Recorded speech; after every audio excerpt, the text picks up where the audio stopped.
Kiseng san perthei hakini kisngi kilalang penklan syu kumno ban penklan ya ka parti na ka benta ki election MLA da ka ba kila penkhasnat ya sibun ki matrekam jo ka parti ha ka ba menta kisngi ka United Democratic Party jong ka Ranikor Circle kala yo banjit ya kinongkit kam na ka benta ki longkumi jong ka UDP Women's Wing Ranikor Circle ba ya kani ka jingyalang la penlong hapo ka dorbas nong Rangthong Southwest Khasil District lemba ka jing trestom uba Pius Marwen MLA MDC ka Ranikor constituency haringkat bat kinong elam jong ka parti UDP. Hakani ka sngijit nongkit kam nakabenta ka UDP Women's Wing jong ka Ranikor Circle layo President da ikong Larimon Kharlatang Secretary kong Nirmaya Hajong bat hakajo kapor layo ru banjit ya ki working president bat ki wede ki khot ba Ahmad nakabenta ka UDP Women's Ranikor Circle kum sibenta ban penklan syu ya ka parti nakabenta ki election ka bansawan bat kum juru haki wei pat kisnem ki bansawan ngayo i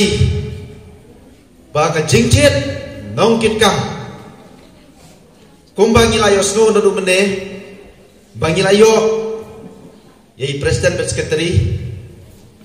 ngin sajit pat, ya ki Vice President dan ki Joint Secretary,